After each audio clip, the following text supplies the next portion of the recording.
On this episode of the John 1911 podcast, why did the president fire the Secretary of the Navy? Danny is debating an XD-40 or Beretta 96. Will Michelle Obama get into the presidential race? And Trump increasing the black vote. Okay, good afternoon, everybody. This is Danny and Marky from the John 1911 podcast. How's your day going so far, Danny? Very busy, but I'm finally all caught up with everything. Yeah, he was just telling me that he was taking advantage of a 50-degree day to move his snowblower and stuff around. It's like, dude, it's almost December, really? Yeah, there's actually nothing like opening the big garage door and it's a wall of snow. And if you don't snow blow your way out, you're not going anywhere. Yeah, you're far enough north that you get real snow up there, though. Like, what's the most you've had on the ground, like say the past 15 years? Like, how many feet? I've actually snow plowed an 18-inch snowstorm overnight. Okay, that's significant. That's a big deal. Yeah, it is, and that's not even factoring in the wind and the drifting and the cold and every other thing. It makes for quite an entertaining evening. Yeah. So, because that's what you for our regular listeners that they're still getting used to hearing from Danny. Danny has worked. Was it highway maintenance or yes, city maintenance? State highway maintenance for state 32 highway years. Maintenance. So okay. So you know what? We can almost turn this into a car review. What's the most common car you see broken down? You used to see broken down on the side of the highway. Well, it's very simple. Any four-wheel drive, people get a false sense of security that they think it's a Sherman tank or something. They can go through anything, where they always get themselves in trouble. More than anything, it would be any form of a four-wheel drive due to driver error. That's a good point. There was a news hit here some years ago, and it was basically a wet scenario where a bunch of it was wet, then it froze, it flash froze, and so everything got real icy. And there were a bunch of cars piled up on one of the interstates around here, and there was this woman, and she looked pretty well to do. She was probably in her 40s and, had like her little fur coat or diamonds or whatever. And she was driving a big Lexus, SUV of some kind. But the 460 or whatever it's called. And she literally, like, her Lexus is spun off into the middle median between these, with all these other cars. And she's literally on camera and she says, "I'm going to have to call Lexus because this isn't supposed to happen." And it's just like, oh my God, And there's an old saying in the media business: don't stick a camera in a stupid person's face and let them commit suicide on live television. And and she's based. It's like it's like one of those things where you're like, oh man, And yeah. what was that? Wasn't that also a Shakespearean quote? If you die, you die by your own hand. Something like that. Yeah. So geez. I'm surprised that you probably aren't working in the yard and trying to get away because we're all angry about the news. So yeah, I still have my evenings. Why? What do you got? Throw it at me. I don't know. I mean, I don't know. Like, the impeachment's been going on, and like the pre-impeachment hearings, I guess. Do you think the Democrats are going to vote to actually impeach the president and take it to trial in the Senate? Well, that's an excellent question. The latest poll numbers show that the Democrats are losing support. Have you seen any of the polls lately? I am familiar that supposedly the amount of people who support, at least having a trial and like investigating this has gone down with the process. Yes, and it is. And even what's his name, Schiff, has even come out and said, "I'm going to go home and I'm going to talk to my constituents." And he's like, "Well, dude, you've been running this fucking thing. What are you talking about?" That's where I have a problem, basically, with all politicians. They're, oh boy, we're going to get them. And then when it looks like next election, because people are so fed up of this, that the Democrats wanting to get them might lose majority of the House. Now I think they're getting cold feet. Is there any polling that shows the Democrats would be in trouble in holding the House in 2020? Have you seen anything? Yes, there is. Because remember, the Democrat class that came in last year, I think there was it 18, maybe 20 seats that were in previously held Republican districts. Well, if you're a Democrat representing a Republican district and you go to vote to impeach Trump, who was carrying a lot of these districts by 20 to 24%, you're in trouble for re-elections, because remember, the House is an every 2-year election. Oh, yeah. Well, so the impeachment thing and all this stuff is kind of, and like some of the China stuff is kind of taken over too, but it's all kind of gone to the back burner. But you bring up a good point. So come November,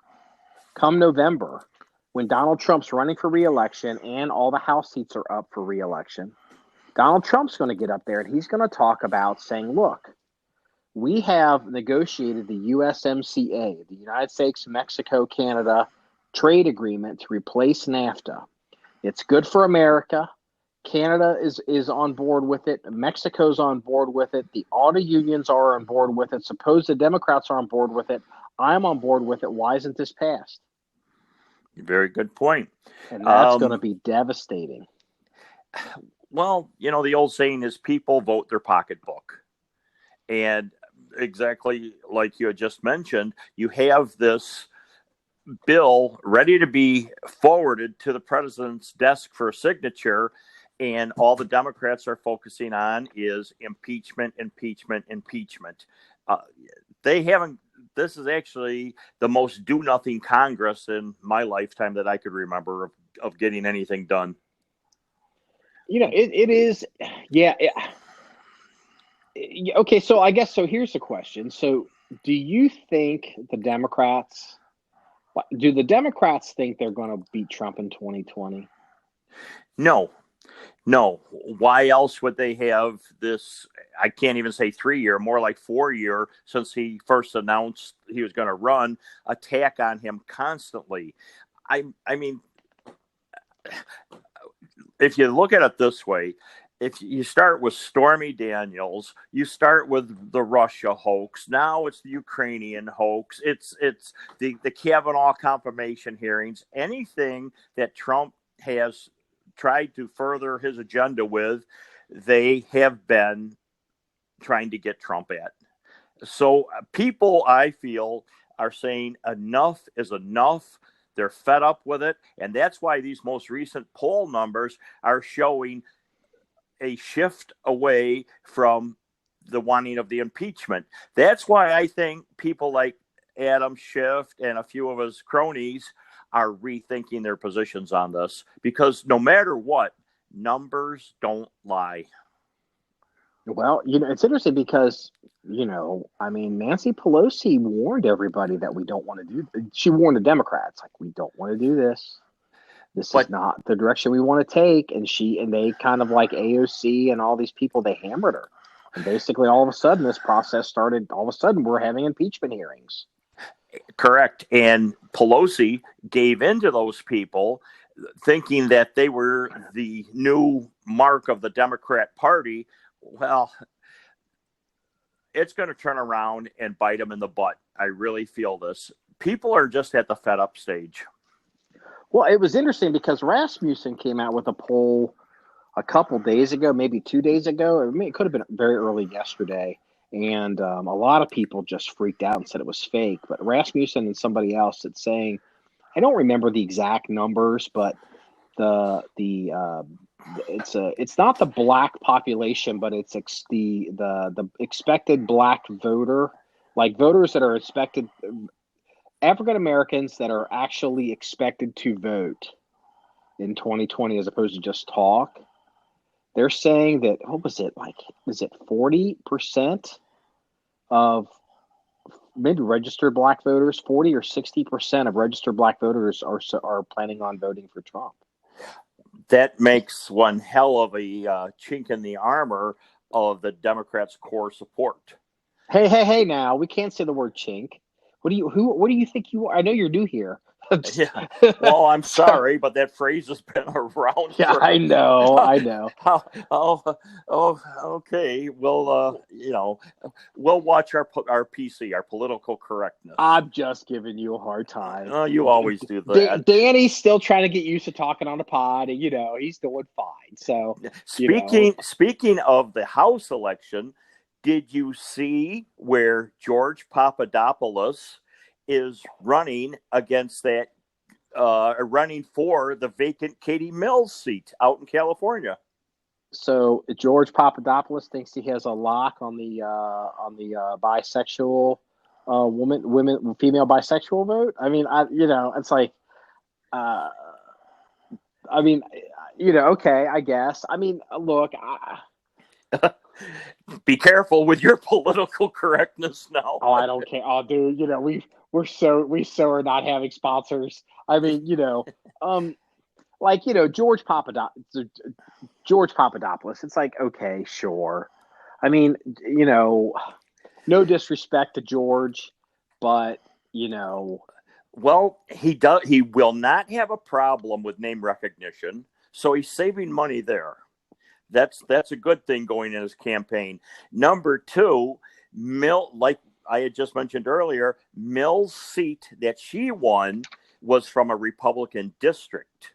And she was one of those that was all anti-Trump, all pro-liberal, everything. Now, all of a sudden, her constituents that are the majority Republican are going to look at all this involved.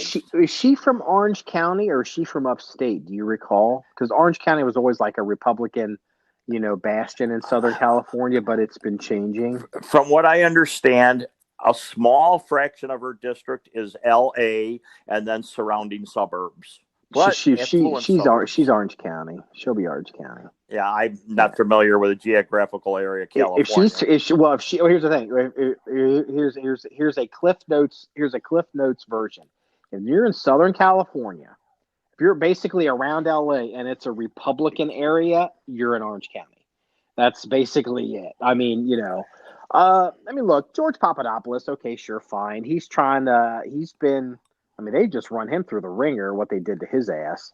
And, he's trying to be something and do something. And, think about this. If he does become a member of Congress and it's Congress's job for oversight, like, just imagine this for a minute. Like, what committees would you put George Papadopoulos on? The House Intelligence Committee. I mean, just think about this for a minute. Agriculture and vegetation. Yeah, go bury yourself. Yeah, they're not gonna. But you know what I'm saying? Like, especially, it's interesting. Like, he could then investigate them investigating him. But the best. Here's the thing. Then the ultimate thing of George Papadopoulos running would be him being interviewed by George Stephanopoulos. So the Papadopoulos-Stephanopoulos interview. So, whatever. It's like... You wouldn't think that Papadopoulos would have any access to grind in any way, would you? No. I mean, he's... Well, okay, apparently, did you hear this? It came out... So there's two reports coming out from the Department of Justice on the I don't know what's called, Spygate. So... supposedly, an IG report, the Inspector General, which is the professional full-time, investigator inside of these departments, most departments have one, or a ombudsman or something.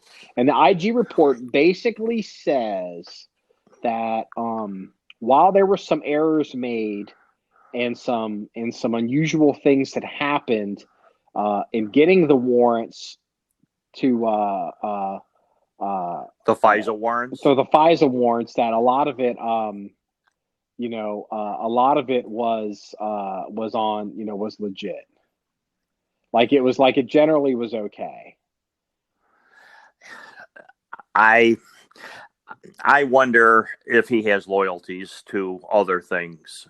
But apparently this guy also, whoever it is, also said well, but a lawyer at the Department of Justice, I think it was a lawyer, DOJ lawyer. I don't think it was FBI lawyer. I think it was a DOJ lawyer supposedly altered an email of, I think it was Carter Page's email.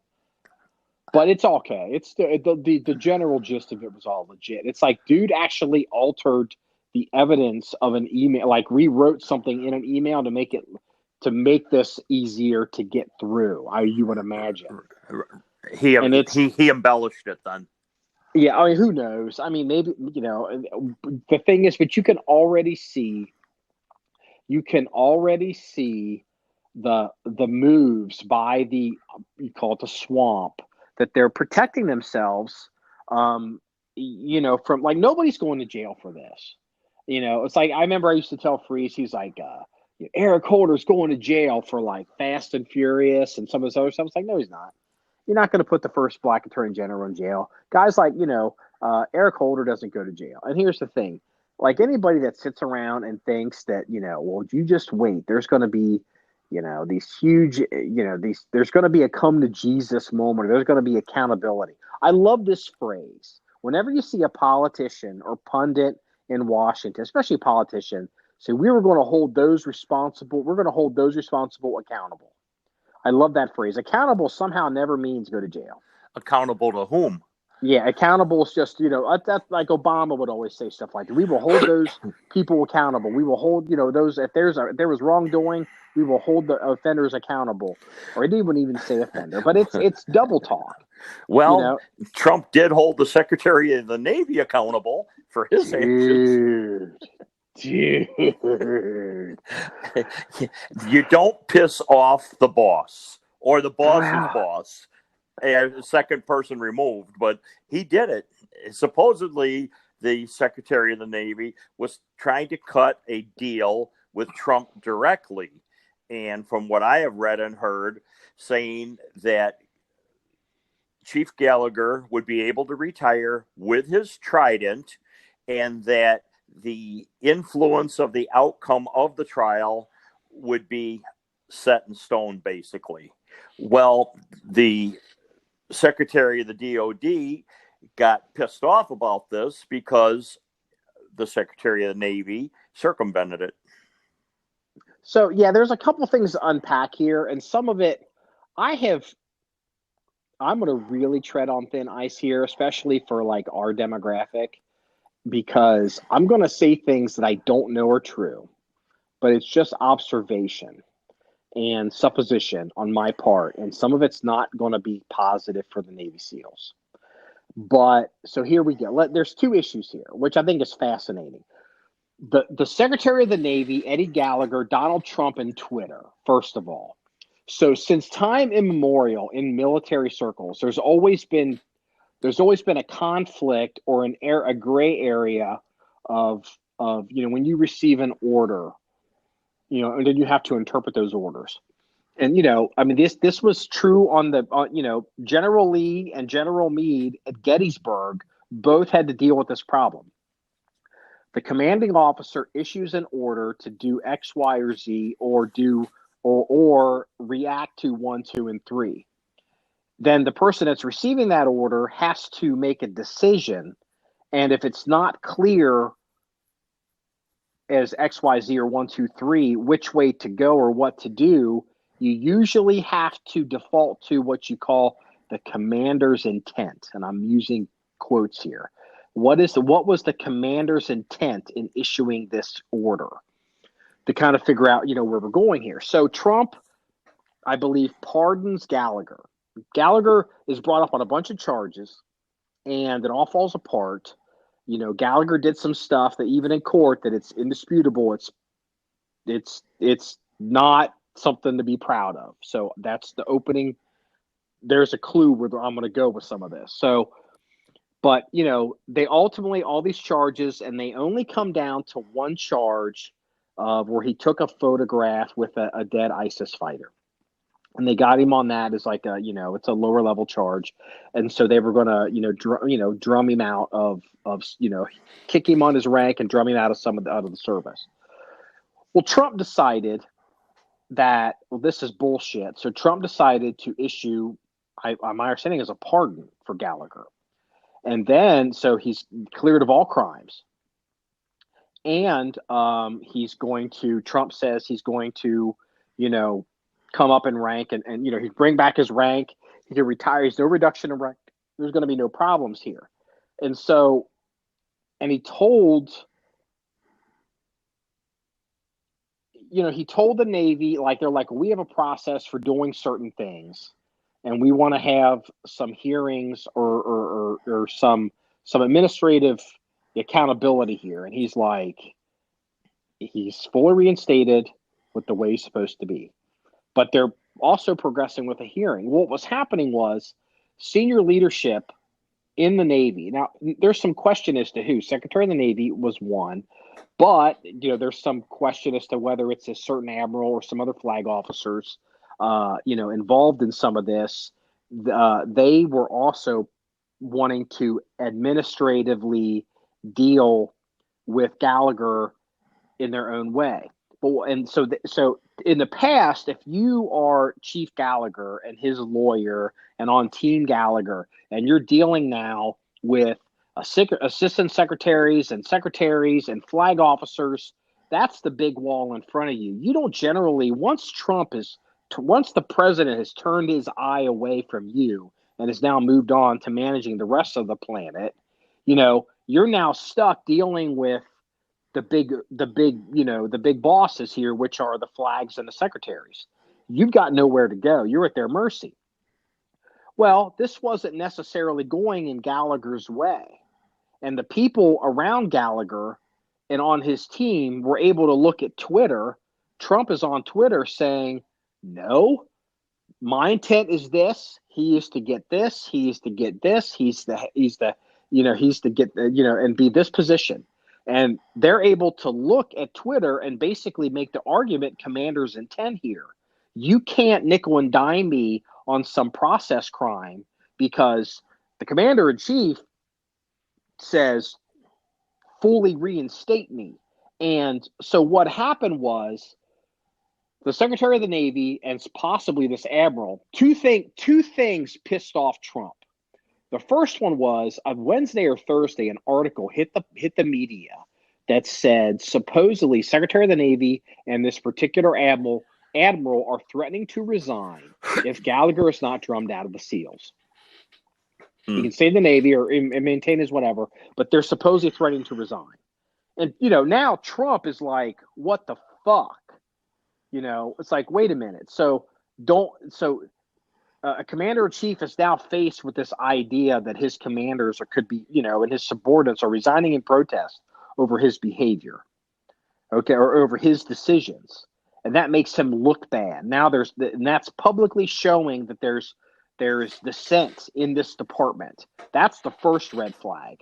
And then it came out. So Secretary of the Navy supposedly was talking to Chief of Staff or somebody at the White House saying, tell Trump that we are going to, we're going to do this process because that's the way the Navy wants to do it. We don't want to have undue command influence. This way it's proper, but we guarantee, wink, wink, nod, nod, that Gallagher will get his trident. He'll leave with his trident. What I don't understand, maybe it's part of it, but do you think, let's say, the Secretary of the Navy and maybe some of his immediate subordinates had their nose out of joint after Trump gave the first order to drop the thing, and maybe they just wanted to show you we're going to do it our way, but they were not smart enough to realize where the buck stops. And when you piss off the big boss all the way through, like they did, something's got to act, because Trump would have lost face on this after, we'll say, pardoning the guy or whatever for any and all accounts. Then all of a sudden, the Navy is digging up, well, we're going to get you on the photo. Wait a minute, you just got off of a lot more serious charges than a photo by the president himself, and we're going to make that little dig at you? I think that had a lot to do with it. Well, it did, and there's two things. So supposedly there's this rangamaroo in the department that's like, that they're going to make Trump look bad. Supposedly, the White House reaches out to Secretary of Navy and to this admiral, and they're like, what the fuck? The admiral supposedly claims, I'm not threatening to resign. I'm not doing this. And then it comes out, and we don't know some of this, if this is true or if these stories could change, but supposedly Secretary of Defense, I think it's Esper, Secretary of Defense Esper, he's a West Point grad. He supposedly did not even know the Secretary of Navy was talking to the White House, trying to make a side deal to communicate, like, let us do it our way, but we guarantee you'll get the result you want. And so the Secretary of Navy was fired for two reasons. He was fired by Trump for not disobeying an order and diverging from the commander's intent and what he told him to do. Secretary of Defense fired Esper for doing an end run around the chain of command and not informing him, which I think is defensible. You're Secretary of Defense. You're the grand poobah civilian. You're the top civilian leader in the building at the Department of Defense. And if you go over to the White House to sit down and talk, stand tall before the man, and there's shit coming out of your department that you supposedly don't even know that this is happening, I've told this to employees myself. If something happens around here, I want to hear about it first. If something good or especially something bad, I don't want to hear from other people. I never want to be in a position where I'm sitting in a meeting or I'm face to face with somebody regarding something that goes along with my business and you know more than I do. That was terms for immediate termination. I will run your ass out here on a rail. That's always been my policy. And I think the Secretary of Defense is highly, highly, highly correct in if this turns out to be true, in that alone. Now, let's go back to the nose out of joint thing that you hinted around. I'm going to tread on thin ice here because I don't know this, but I'm supposing this. And this has been something I've noticed for a long time. I've noticed that there hasn't been a lot of people. There hasn't been like this groundswell of support that I can see. Maybe people know. If prove me wrong. I would love to be wrong, but there hasn't been a groundswell of support coming out for Eddie Gallagher over the past couple of years. Like, I served with him, and this was great, and it was awesome. My fear is that Gallagher has some problems, and I think he has a reputation. I don't know this, but I thought it was interesting how there isn't like a full-throated, all of these people coming out here. But then when you find out the trial, like, he did shove the knife into the dude, but ultimately didn't kill him. Another person did. And then there were other things that happened during the trial, supposedly, that was done by the prosecution that was, not kosher. The things that were done that fucked up the trial. And I can't help but think, this is where I'm going to really get on thin ice here, but I have to. Worst case scenario, Eddie Gallagher is like O.J. Simpson, okay? And maybe there's problems with this guy. Maybe he's burned out. He's, it's been too much. He's had a long career. And, some things got out of control. But you know what? He was found not guilty. Tough. It's over. His career's over anyway. He's not going back to the teams. He's not going to go operational. He's over 20 into the service. Apparently he might have a reputation. There's problems here. He's radioactive. OJ was found not guilty. Sorry. I mean, if you don't like it, you don't get to go in and fuck with the dude, behind the commander's intent and take his trident away. Well, somebody sure had an axe to grind to keep going. Now there seems to be, and that's what worries me. About some of this Gallagher. What I find ironic is when Obama pardoned Manning, or I can't pronounce that Bergdahl. Yeah, whatever his name is, known for, I'll say, heinous crimes against the country. Not a word was said. His DOD people didn't jump rank and do anything or have access to grind, it was all okay. Why are they doing this against a Trump pardon? Well, you know what? You're right. And there's a couple other points I like to make. And this is going to go into the demographic of who we appeal to and who we talk to, okay? This happened a lot with General Mattis around here on this podcast and on our social media and our demographic. And it happens a lot with, some other people. There's a bias on our side of the aisle that people think that the military. If someone's in the military or someone's a general or someone's a flag officer or an admiral or, in the military at all, that they have the same priorities that you have as a conservative or as a constitutionalist or your rights.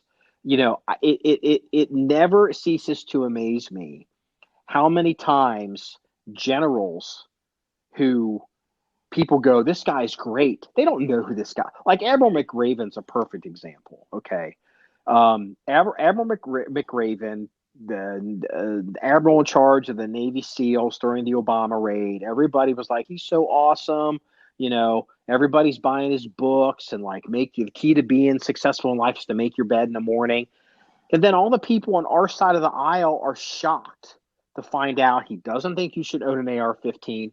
Admiral McRaven desperately was trying to become Hillary Clinton's vice presidential running mate in 2016. He absolutely was. And now that we're going into another silly season, you see McRaven come out again.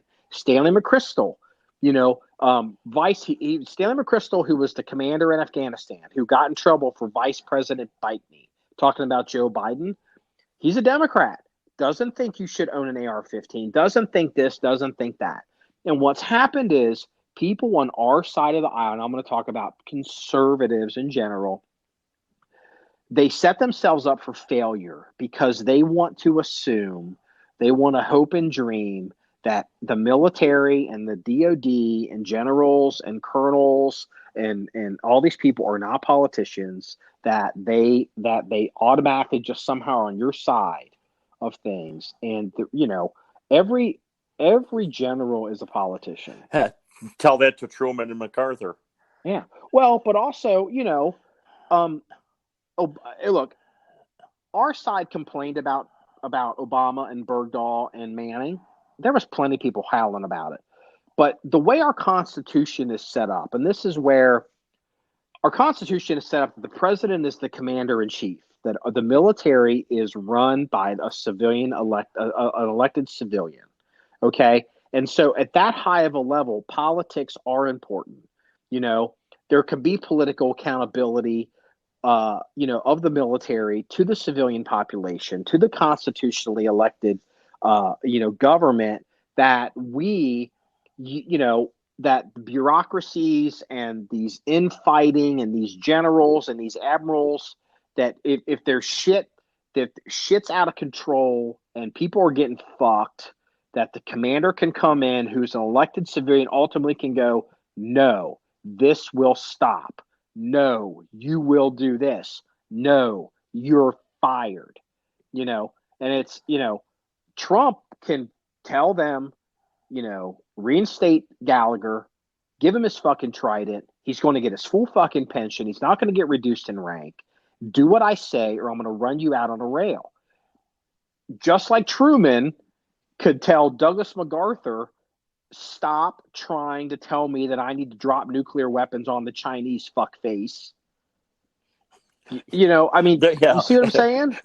No, seriously.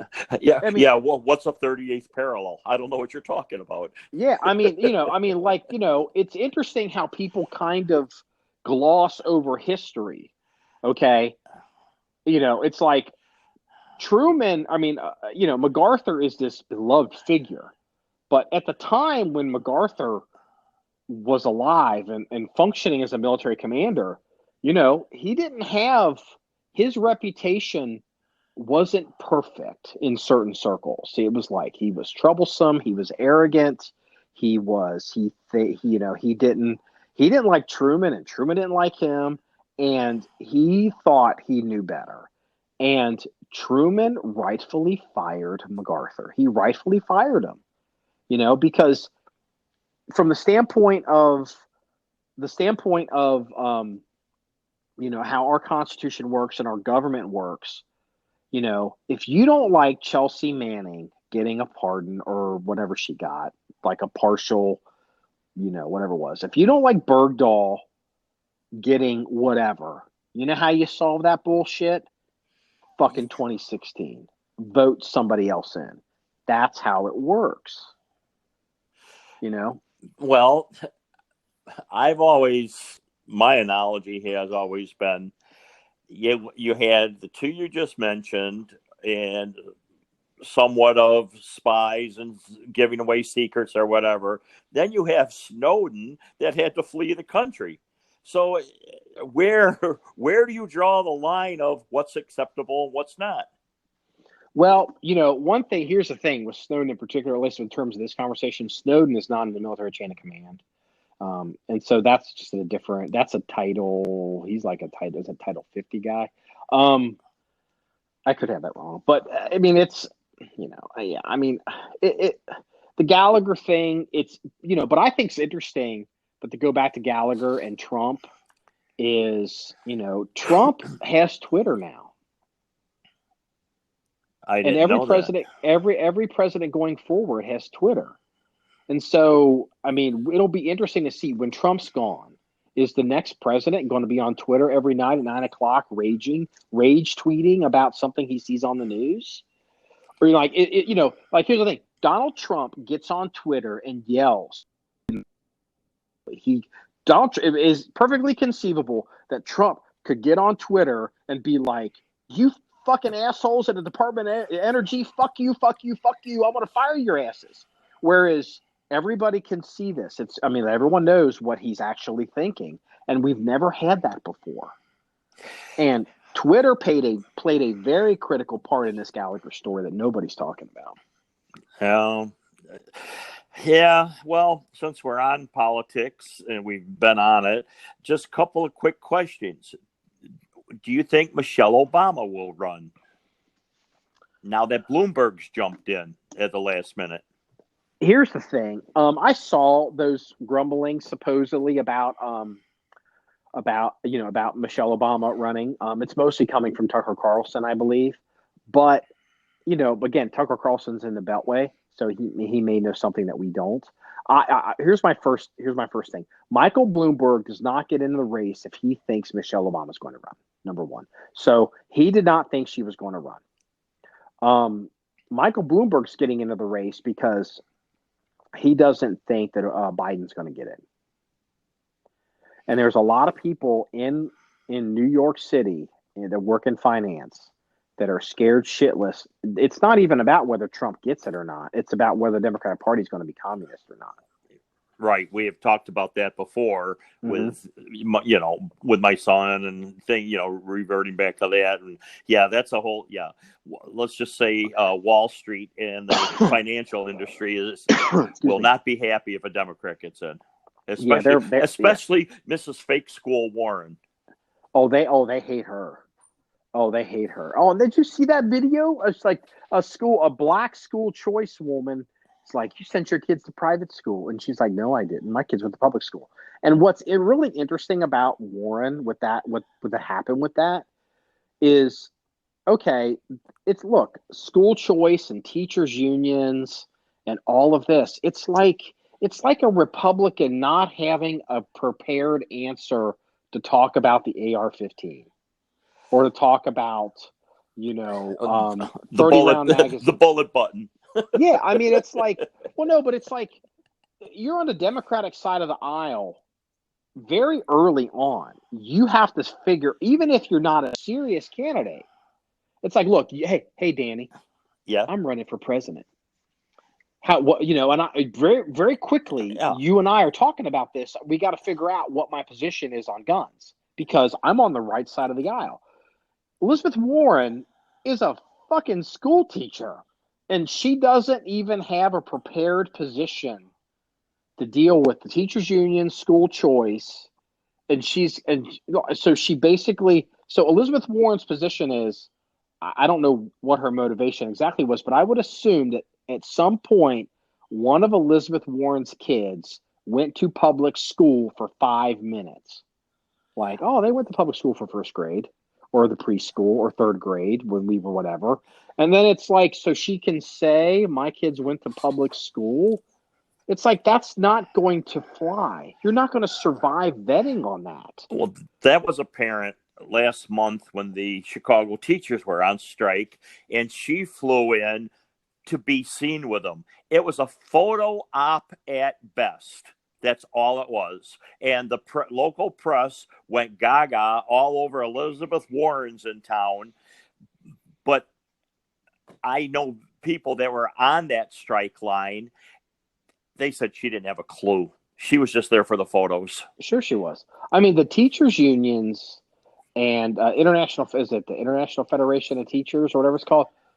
Maybe it's not international. It sounds a little too common even for teachers. But, they're a huge money-raising apparatus for the Democrats. Well, yeah, I don't think they're going to give anything to DeVos. Oh, you don't think so? Well, No, luckily, I'm going out on a limb here. Luckily, Betsy has her own coin. So, her. Do you know who her brother is? I read it one time. Her brother is Eric forgot. Prince, the founder of Blackwater. Okay. She comes from big money. I believe her brother is Eric Prince. Yeah, I could be wrong. I hope I'm not wrong on a podcast, but I'm almost certain that her brother is Eric Prince, founder of that Eric Prince, that one. So right. But yeah, look, I mean, do I think Michelle Obama's getting in? I don't think so. I think she's just playing teaser because after 8 years, you're gonna know a lot of dirt. So I think they want to stay out of the limelight. Look, I have banned more people off our Facebook page for running down Michelle Obama. I'm obviously a conservative. I'm a Republican. We all know that. But the thing is, I've always had a position. Don't be saying dog shit stuff about the First Lady. Don't say it about Melania, and it was true. Don't say it about, Michelle. And here's the thing. When Michelle does something stupid, like this is the first time I've ever been proud of my country, which really was just a lazy phrasing on her part, but when she does something stupid, we can say stuff about her. But like people attack her looks or say she's a man or a transvestite. I've always knocked that. I've thought that was real shitty. I've never been a fan of that at all. And so here's the thing. But Michelle Obama and Barack, in her defense, to get her to run, she's very effective because she's the one person as of right now, today's the 26th of November, that could unify the Republican Party. Okay. She's the most beloved person. She's highly respected. There's not a lot of negatives built in with her. People, partisan, people that really hate Michelle Obama are probably the same people that thought you were going to impeach Barack Obama in the last year of his office. It's like, no, you shut up. But here's the thing.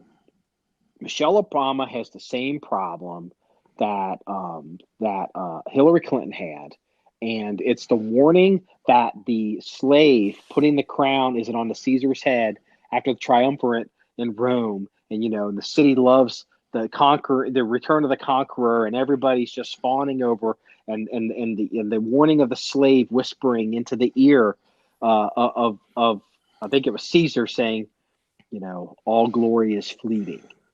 The second Michelle Obama runs, Obama announces she's going to be turned into her positives. Her built-in most admired woman in the world is going to start plummeting because it's now going to, even like my position will be, let's go after. She's a politician. Let's run her down. Let's get her on everything she's ever said, every position she's ever taken, and she's going to end up like Hillary Clinton. And here's the thing. Her and Barack have a big-ass home in Martha's Vineyard. They got a big-ass home they bought in Georgetown. Or no, it's outside of Washington. They bought it from one of their press secretaries or something.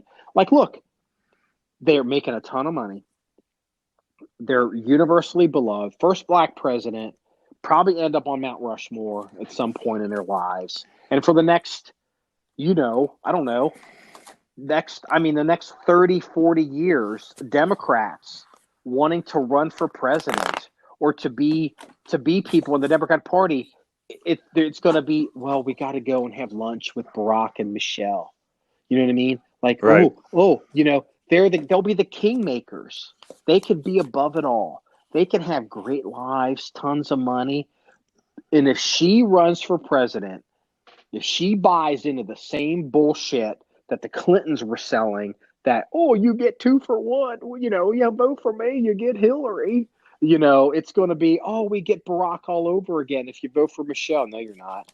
And they will she will not be as popular as Oprah. She will turn into a person with a lot of built-in negatives within a year. And I hope she's smart enough for her sake not to do it. Do you remember, I'm sure you do, but a few months ago, you said on pod, I believe, that Kamala Harris is who the Republicans will fear. Yes. The latest poll has her under 2%. It was like 4 or 5 weeks ago. She had to lay off basically almost all of her staff.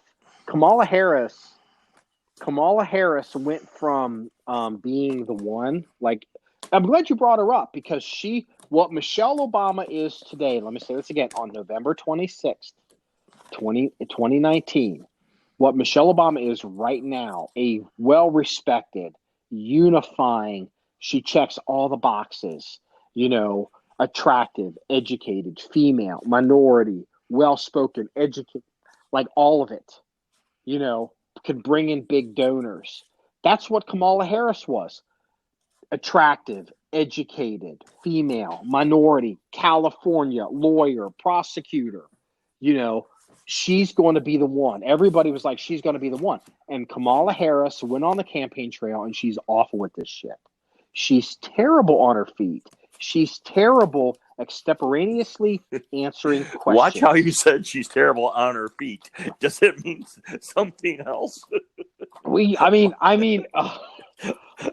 that's, but it's like, then like, oh my God. And like, here's the thing, like people today, like most people under the age of 50 probably don't even know who the hell Willie Brown is.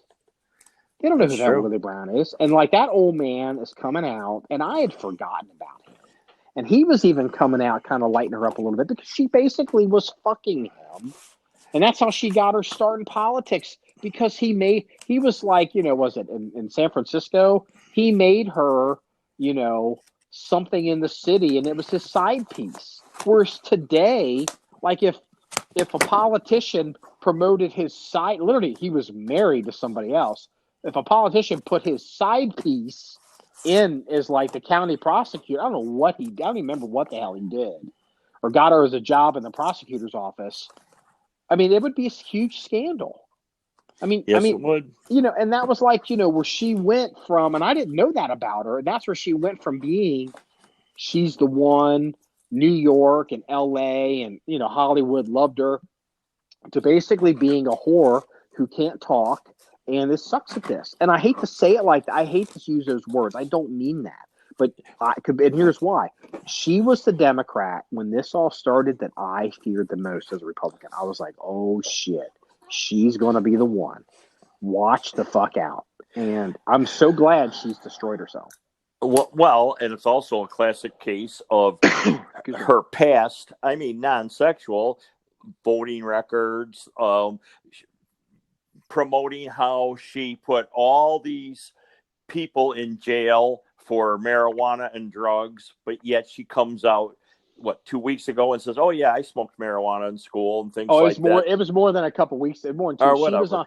She was on the Breakfast Club with Charlemagne the God and I can't remember the other people. And it's a very important radio program. It's broadcast in multiple cities. It's syndicated, and it's in the black community And it's a place where if you're going to try to reach the Black community, you go there and you do that show. And she's on that show, and they were asking her about what's your position on pot. And she's like, I smoked weed. I did stuff in school. And she apparently has this record in California. Remember, law and order, prosecutor, attorney general that I was so fearful of.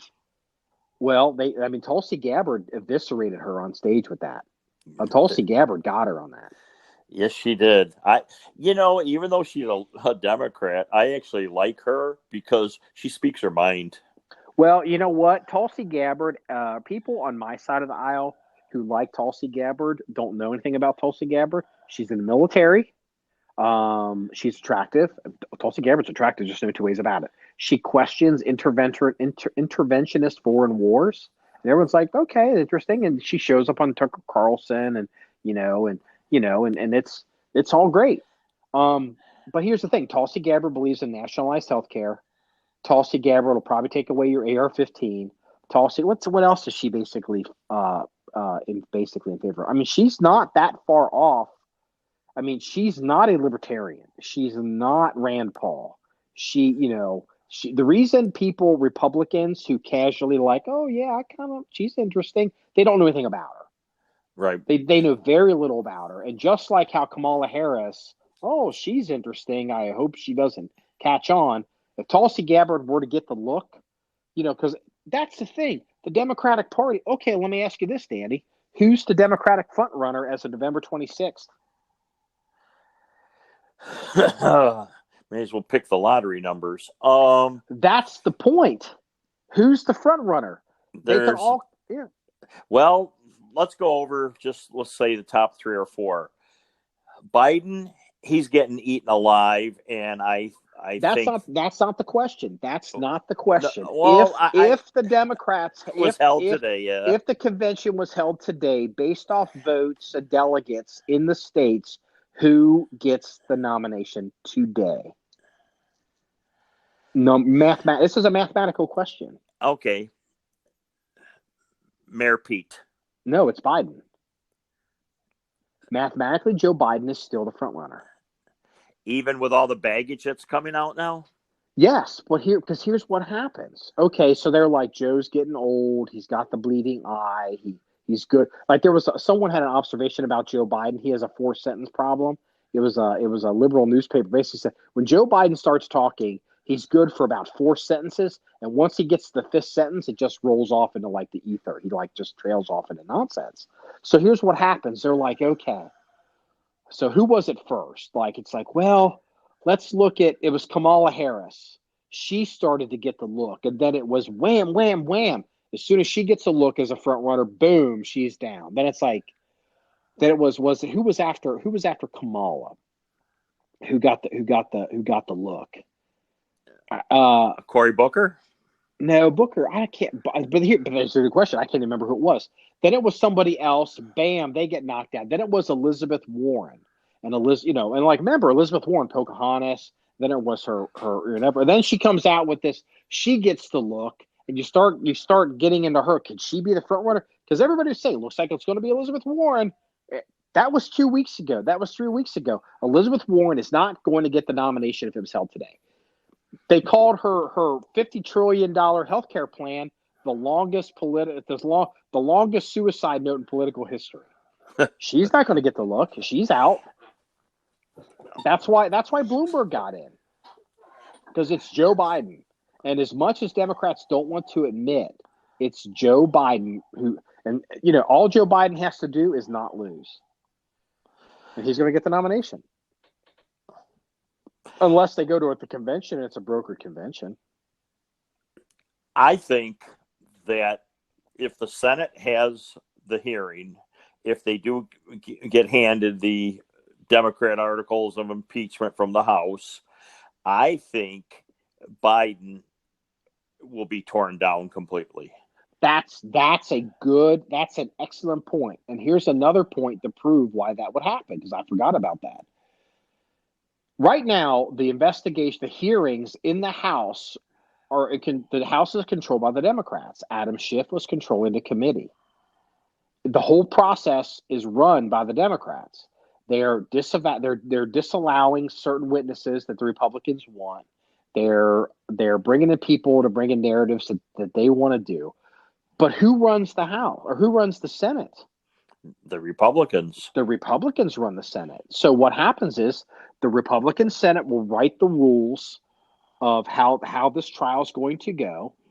The trial will be presided over the Chief Justice, not the Democrats or the Republicans. He will preside over whether will I allow this or not allow this and how this is going to go. And then also in the Senate, Donald Trump gets to call witnesses that he wants to have testify. The Democrats, if this leaves the House, the Democrats lose control of it completely. There's even been grumblings that the Republicans are threatening. They're like, okay, dick faces, how many senators on the Democratic side are running for president? Kamala Harris, Elizabeth Warren, who else is running? Cory Booker. Amy Klobuchar, isn't she a senator? Yes. Amy Klobuchar. And who Bernie. else is? Bernie's a senator. There's 5 of the Democratic candidates running for president that are sitting U.S. senators that will have to be part of this trial. The Republicans are basically saying, we're just going to keep this trial going all through the election season, and these people won't have time to campaign. That's been one of the grumblings that's been going on. I mean, this is where the media's not reporting it, but this is what Adam Schiff and some of these people are thinking about this weekend when they're going home to their constituents to reflect and to pray. Are you saying that when Adam Schiff goes up on the mountain for a moment of reflection, his change of heart is not really honest? Is that what you're saying? No, what I am saying is, and this is going to come out not to an older Republican who's listening to this podcast isn't going to like my phraseology, but the younger people who listen to this podcast will understand what I'm about to say. Donald Trump is a thug who will win this fucking thing, and all these other people are running for president like it's 1972.